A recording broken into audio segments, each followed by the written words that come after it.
She was traded for 2 sacks of grain, then led the men who took her into the canyon, and never came back. The trading post squatted against the desert like a wounded animal, its wooden walls bleached white by years of merciless sun. Dust devils danced between the hitching posts, spinning stories of drought and desperation before dissolving into the shimmering heat. Inside, the air hung thick with the smell of unwashed bodies, stale tobacco, and the sour tang of fierce sweat that no amount of wind could carry away. Thomas Brennan stood with his hat in his hands, the brim worn smooth by nervous fingers. His daughter Elena waited beside him, her back straight as a fence post, her dark eyes fixed on some distant point beyond the grimy window. She had not spoken since they left the homestead that morning, had not asked why they came to this place where decent folks rarely ventured. At 15, she had learned to read the weight of silence, to understand that some questions carried answers too heavy for the heart to hold. The grain sack sat between them and the 3 men like an altar of shame. 50 pounds each, enough to keep a family alive through the worst of winter's bite. The burlap was clean, unmarked by the dust that coated everything else in this godforsaken corner of creation. Thomas's hands trembled as he reached toward the nearest sack, then pulled back as if the grain might burn him. "She's strong," he said, his voice cracking like dry leather. "Works hard, knows her letters, can cook, mend, tend to animals." Each word fell from his lips like stones into a well, disappearing into darkness with barely a sound. The tallest of the 3 men, a scarred giant named Crenshaw, nodded slowly. His eyes moved over Elena with the calculating gaze of a man appraising livestock. "Pretty enough," he said, "young enough to learn proper manners." The way he said it made something cold crawl up Thomas's spine, but hunger was a powerful master, and his wife lay dying in their cabin with nothing but dust and prayers to sustain her. Elena shifted slightly, the only sign she had heard. Her fingers found the small wooden horse carved by her grandfather's patient hands, hidden in the folds of her worn dress. The little figure was smooth from years of handling, its mane flowing in eternal gallop toward some promised land that existed only in wood and memory. She pressed it against her palm until the edges bit into her skin, grounding herself in the sharp reality of pain. "The mines need workers," said the second man, shorter and stockier, with eyes like chips of flint. "Good workers. She'll earn her keep and more." His words carried the hollow ring of lies told so often they had worn smooth, like river stones polished by endless current. Thomas looked at his daughter, really looked at her, as if seeing her for the first time. The stubborn set of her jaw that mirrored his own. The way she held herself with quiet dignity even in this place of broken dreams. The trust in her eyes that still believed her father would protect her from the world's cruelties.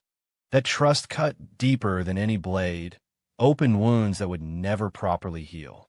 "The grain," Thomas whispered. "It's good grain." Crenshaw's laugh was like gravel grinding against stone. "Better than anything you'll see for 100 miles. Nebraska wheat, mild fine. Worth its weight in gold out here." He gestured toward the sacks with one massive hand. 2 sacks for the girl. Fair trade in any man's accounting. Fair. The word hung in the stifling air like smoke from a green fire. Thomas closed his eyes and saw his wife's hollow cheeks, heard the rattle in her chest that spoke of days numbered in single digits. Saw the empty shelves where food once lived, the bare cupboards that mocked his failures as provider and protector. A man could carry many burdens, but watching his family starve was not among them. "Elena," he said softly. She turned to him then, and for a moment the careful mask slipped. Behind the composed exterior lived a frightened girl who still believed in the goodness of the world, who trusted that love would find a way to conquer the arithmetic of survival. The wooden horse seemed to grow heavier in her hand, as if it carried the weight of all her childhood dreams. "You'll be good to her," Thomas said to the men, though they all knew it wasn't really a question. "You'll see she's treated proper." The third man, silent until now, spat tobacco juice into the dusty corner. "She'll get what she earns," he said, "same as everyone else." Elena stepped forward before her father could speak again. Her movement was deliberate, graceful, like a dancer accepting her final bow. She placed her free hand on one of the grain sacks, feeling the promise of life it contained. 50 pounds of wheat, enough to keep her mother breathing a little longer, enough to justify the price of a daughter's freedom. "Papa," she said quietly, the first word she had spoken all day. It contained multitudes, forgiveness, understanding, and a sorrow too deep for tears. She leaned forward and kissed his weathered cheek, tasting salt and regret. "Tell Mama I love her." Thomas's hands shook as he signed the papers Crenshaw produced from his coat. The ink was thin, watery, but the words were binding as iron chains. Elena Brennan, age 15, in exchange for provisions valued at $12. A life reduced to numbers, a daughter's worth measured in pounds of grain. The men loaded the sacks into their wagon with practiced efficiency. Elena climbed up beside them without looking back. The wooden horse clutched so tightly in her fist that her knuckles showed white through sun-darkened skin.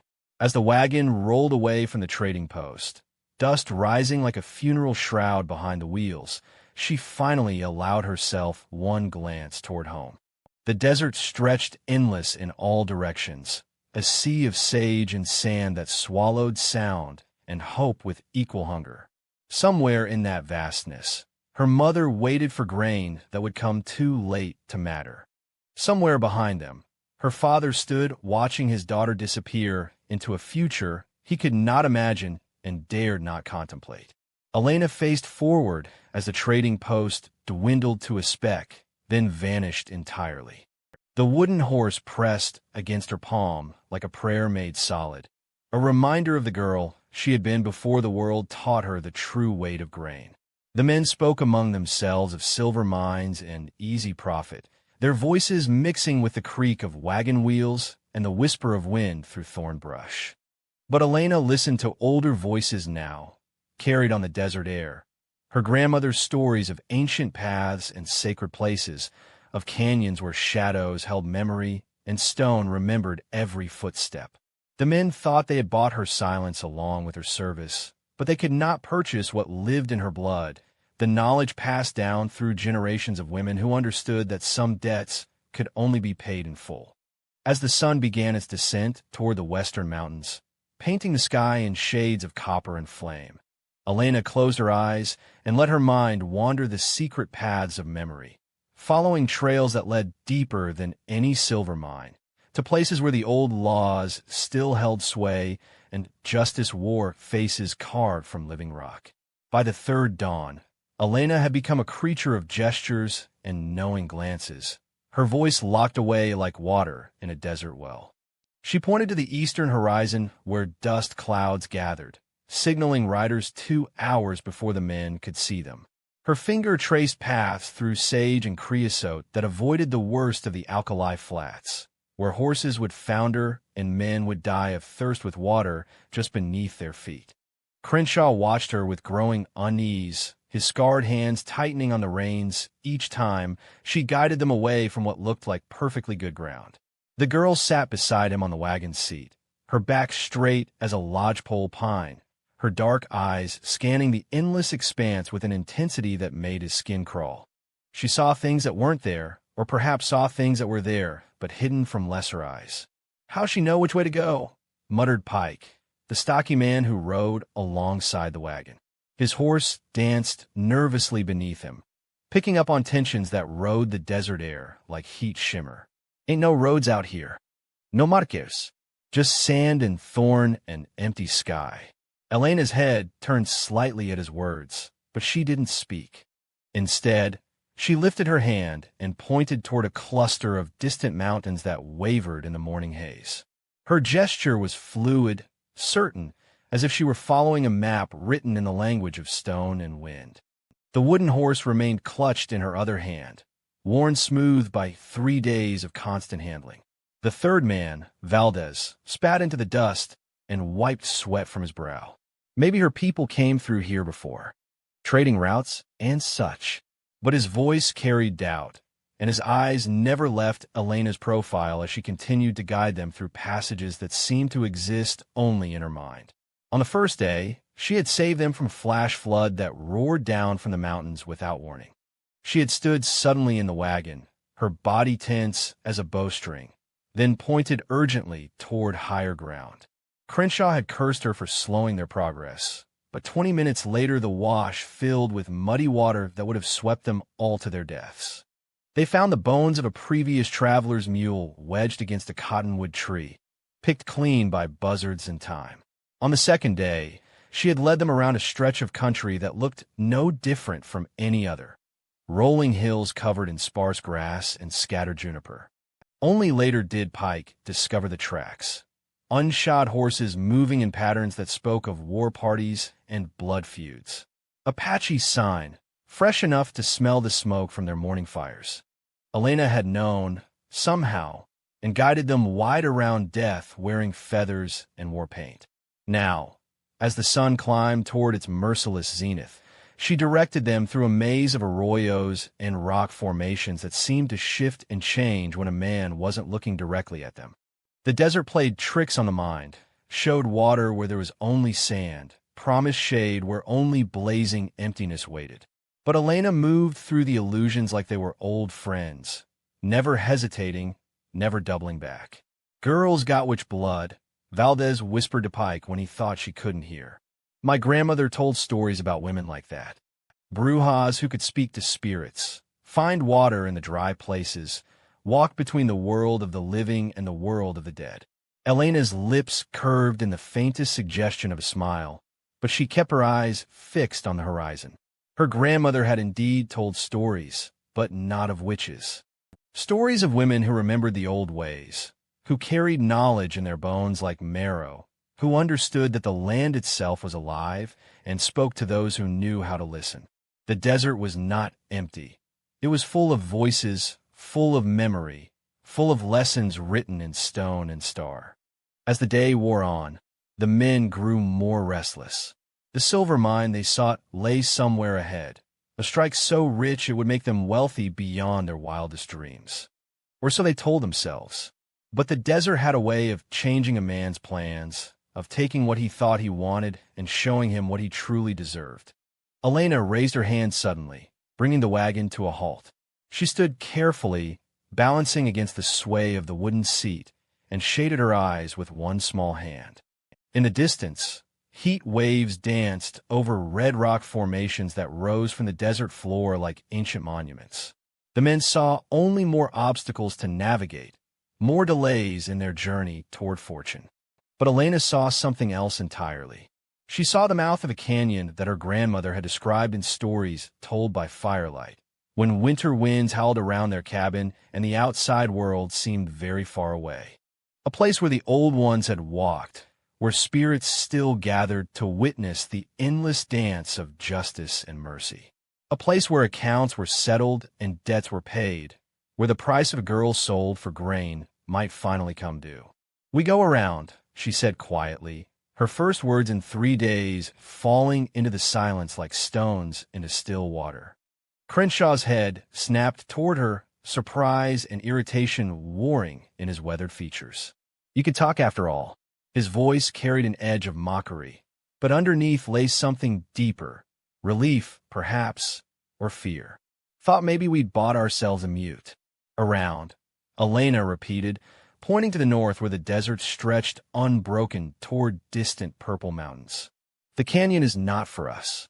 Pike leaned forward in his saddle, squinting at the red rock formations. "That's where we're headed, girl.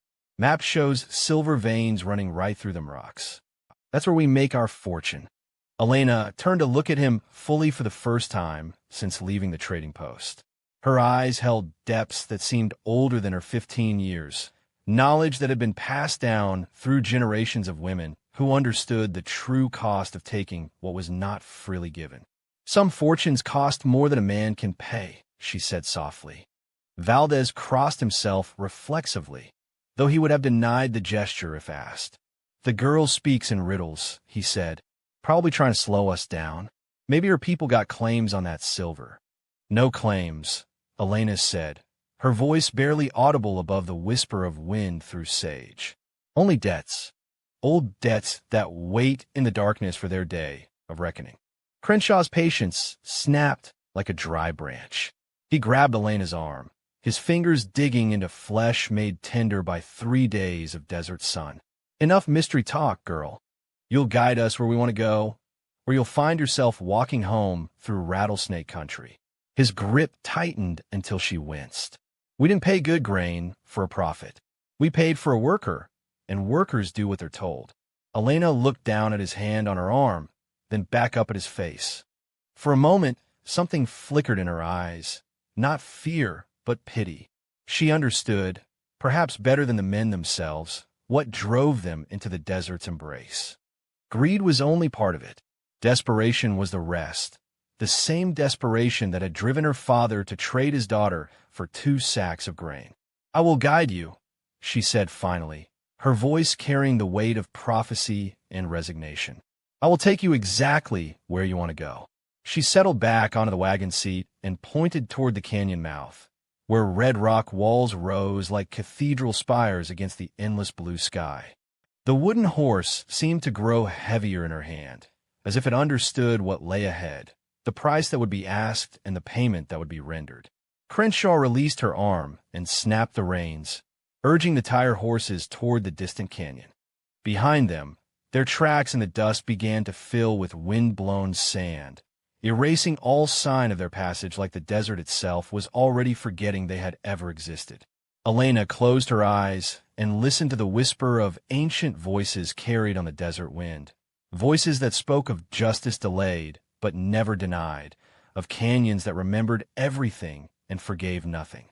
The men thought they were riding toward silver and easy wealth, but Elena knew better. They were riding toward a reckoning that had been waiting 15 years to begin, toward a place where the price of 2 sacks of grain would finally be tallied in full. The canyon opened before them like a wound in the earth's flesh, its walls rising 300 feet into the desert sky. Red sandstone layered with bands of yellow and white told the story of ancient seas and forgotten worlds, while shadows pooled in the depths like dark water that never saw the sun. The air grew cooler as they descended, carrying the scent of secrets and the whisper of wind through stone passages carved by time and patient water. Elena climbed down from the wagon without being asked, her feet touching the canyon floor with the reverence of a pilgrim entering sacred ground. The walls seemed to lean inward, creating a twilight world where noon felt like evening and sound carried strangely, echoing off stone surfaces worn smooth by countless years of flash floods and desert storms. "This place gives me the shivers," Pike muttered, his voice bouncing off the canyon walls and returning to him changed, distorted. He dismounted reluctantly, his horse snorting and backing away from shadows that seemed to move of their own accord. "Feels like we're being watched." Crenshaw studied the narrow passage ahead, where the wagon would barely fit between towering stone walls. Silver veins ran through the rock like frozen lightning, glinting in the filtered sunlight that struggled to reach the canyon floor. His scarred hands traced the precious metal with something approaching worship, but even his greed couldn't entirely silence the voice of unease that whispered in the back of his mind. "Rich as Croesus," he breathed. "Look at it, boys. More silver than we could mine in 10 lifetimes." His words fell flat in the strange acoustics of the canyon, as if the stone itself absorbed his avarice and found it wanting. Elena moved ahead of them, her steps sure despite the uneven ground littered with fallen rocks and the bones of small animals that had wandered into the canyon and never found their way out. She paused at what looked like random spots along the path, kneeling to place small objects among the stones. A snippet of hair, a piece of bread saved from their meager rations, a button from her worn dress. "What's she doing now?" Valdez asked, crossing himself again as he watched Elena's ritual offerings. "Praying to heathen gods?" "Making sure we're welcome," Elena said softly, her voice carrying clearly in the hushed cathedral of stone. "Asking permission to pass through sacred ground." She stood and brushed dust from her knees, then looked back at the 3 men with eyes that held depths they couldn't fathom. "My grandmother's grandmother walked these paths. Her blood runs in the stone now, part of the canyon's memory." The men exchanged glances, their earlier confidence beginning to fray at the edges.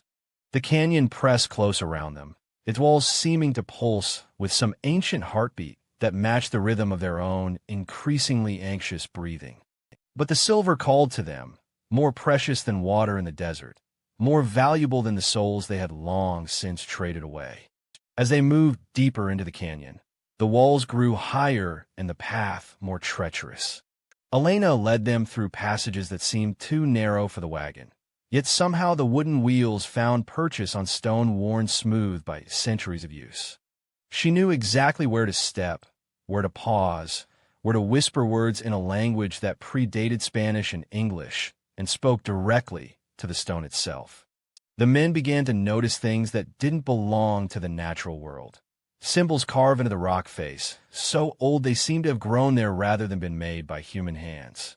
Faces peering from shadows that weren't quite shadows, watching their progress with eyes that remembered when the world was young. The temperature continued to drop despite the desert heat above, as if the canyon existed in its own climate, its own time. "How much further?" Pike asked, his voice tight with strain. His horse had begun to refuse certain paths, forcing him to dismount and lead the nervous animal by hand. "This place ain't natural. We should turn back, find another route to the silver."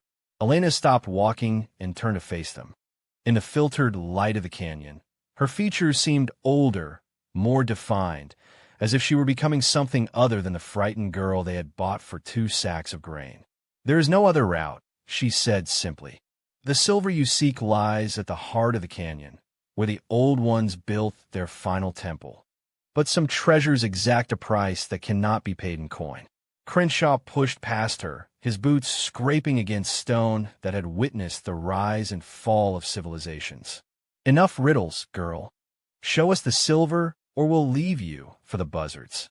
But his threat carried less weight here, in this place where shadows seemed to have substance and the very air hummed with power older than memory. They rounded a bend in the canyon and found themselves in a circular chamber, its walls rising straight up like the inside of a vast chimney. Ancient dwellings clung to the rock face hundreds of feet above, their empty windows watching like dead eyes. At the center of the chamber stood a single pillar of stone, its surface covered with carvings that seemed to shift and dance in the half-light. Elena approached the pillar with the careful steps of one entering a shrine. She placed both hands against the carved stone and closed her eyes, her lips moving in silent words that the canyon walls seemed to absorb and amplify. The wooden horse, still clutched in her right hand, pressed against the ancient symbols as if completing some long-broken circuit. "The silver is here," she said without opening her eyes. "In the walls, in the floors, running through the rock like veins in a body. But it belongs to those who came before, those who paid the true price for its beauty." She finally looked at the men, and her eyes held starlight and shadow in equal measure. They are waiting to collect what is owed. Valdez began backing toward the canyon entrance, his face pale beneath its coating of trail dust. "This is wrong," he whispered. "This whole place is wrong. We should never have come here." But Crenshaw and Pike had eyes only for the silver that gleamed from every surface, calling to them with voices sweeter than any siren song. They began to pull tools from the wagon, picks and shovels and iron bars that rang against stone like church bells tolling for the dead. The sound echoed strangely in the circular chamber, multiplying and distorting until it seemed like 100 men were mining, their tools striking stone in rhythm with heartbeats long since stilled.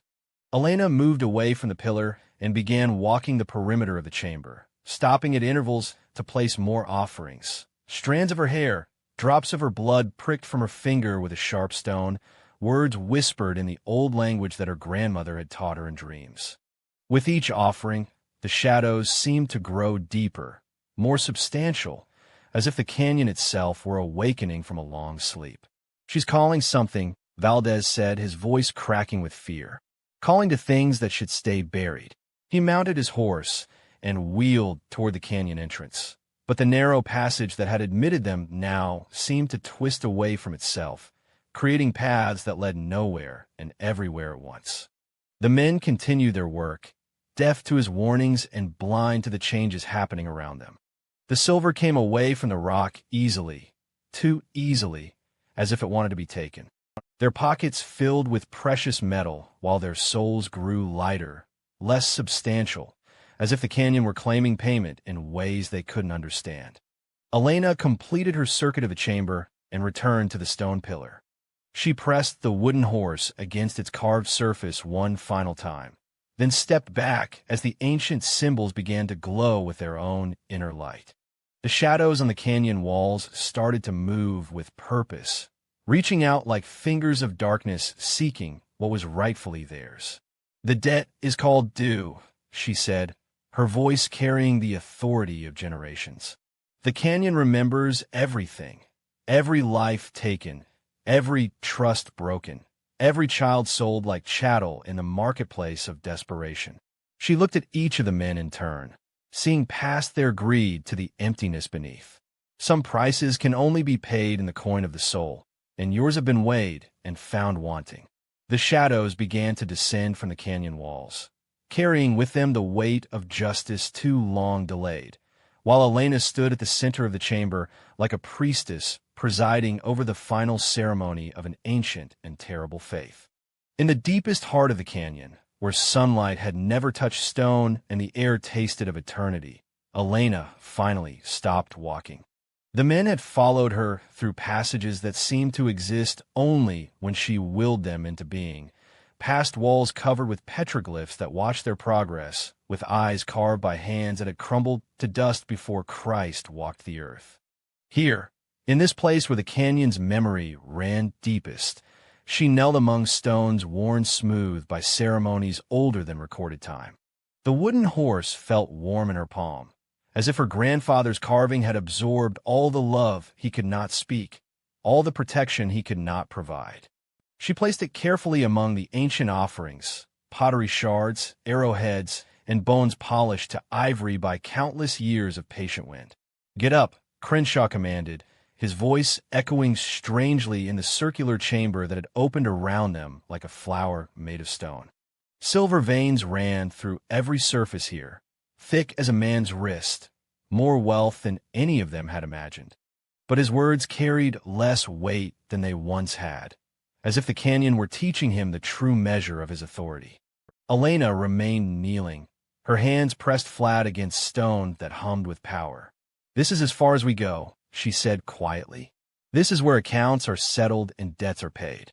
Pike laughed, but the sound came out wrong, twisted by acoustics that belonged to no earthly architecture. "Girl thinks she's in charge now. Thinks she can stop us from taking what's ours."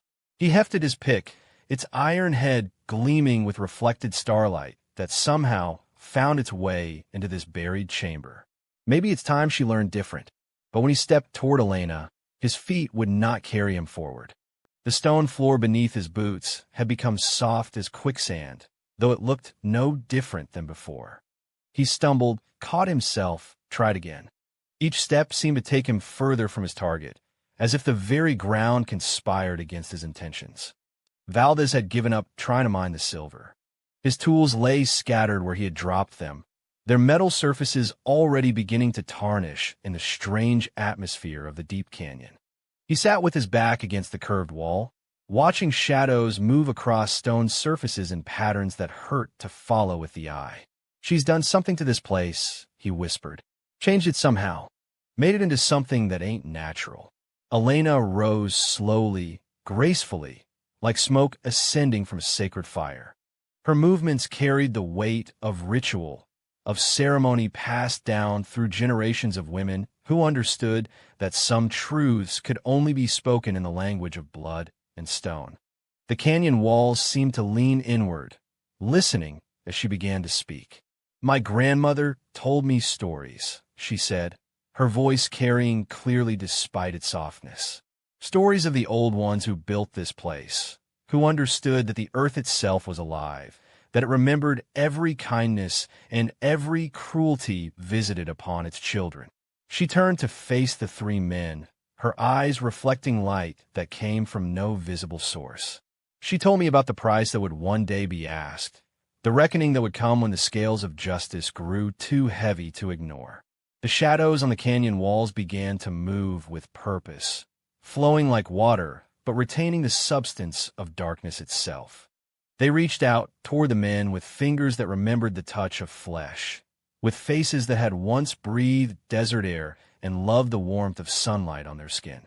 Crenshaw swung his pick at the approaching darkness, but the iron passed through shadow without resistance, striking stone with a sound like breaking bells.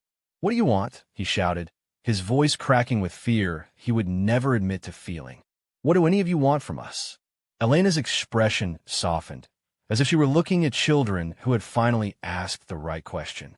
"Truth," she said simply. "The canyon wants you to see what you really are, what you've always been. Not the lies you tell yourselves, but the truth that lives in the darkness of your hearts." The shadows reached the men then, not to harm but to embrace, to surround them with the weight of their own choices made visible.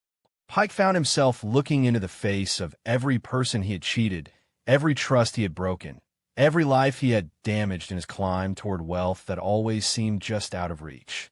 The silver in his pockets turned to sand, then to dust, then to nothing at all. Valdez saw his mother's tears when he had stolen from her meager savings, his wife's face when he had abandoned her, and their children for the promise of easy money in the territories. The shadows showed him the path he might have walked, the man he could have been if he had chosen love over greed, responsibility over freedom.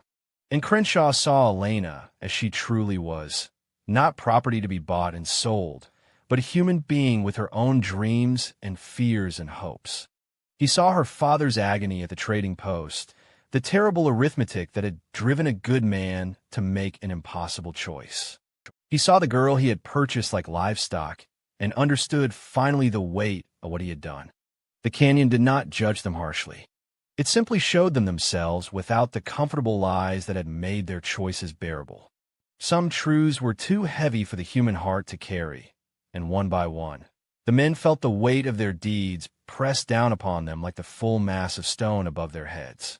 Pike was the first to crumble, his body dissolving into dust that mixed with the ancient sand on the canyon floor. He went quietly, almost gratefully, as if some burden had finally been lifted from his shoulders. Valdez followed, his form becoming translucent before fading entirely, leaving only the echo of a sigh that might have been relief. Crenshaw lasted longest, perhaps because his sins ran deepest, or perhaps because some part of him still fought against the truth of what he was. But even his will could not stand against the patient weight of justice too long denied.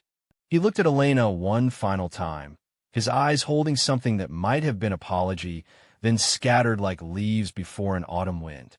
Elena stood alone in the circular chamber, surrounded by silence, so complete it seemed to have weight of its own. The shadows retreated to their proper places along the canyon walls, their work complete. The silver veins still ran through the stone, but they no longer called to her with voices of greed and false promise. They were simply part of the canyon's beauty now, another facet of its ancient glory. She retrieved the wooden horse from among the offerings, pressing it against her cheek as tears she had not allowed herself to shed finally came. They were not tears of sorrow, but of release, for herself, for her father, for the terrible chain of desperation that had brought them all to this place of reckoning. The path out of the canyon opened before her as she walked, stone passages that had been hidden revealing themselves like flowers blooming in fast motion. The walls seemed to pulse with life, with gratitude, as if the canyon itself were breathing easier now that old debts had been settled and ancient wrongs made right. When she emerged into the blazing light of desert noon, Elena paused to look back only once. The canyon mouth had become just another fold in the red rock hills, unremarkable and easily missed by travelers who did not know how to see. But she could feel its presence, its patient watchfulness, its readiness to serve justice when the scales grew too heavy to ignore. She began walking toward the distant mountains, carrying nothing but the wooden horse and the knowledge that some prices, once paid, could never be asked for again. Behind her, The desert wind began to fill their tracks with sand, erasing all sign that they had ever passed this way. The canyon kept its secrets, as it always had, as it always would, until the next time the scales of justice tipped too far toward darkness and called for the ancient laws to wake from their stone dreams.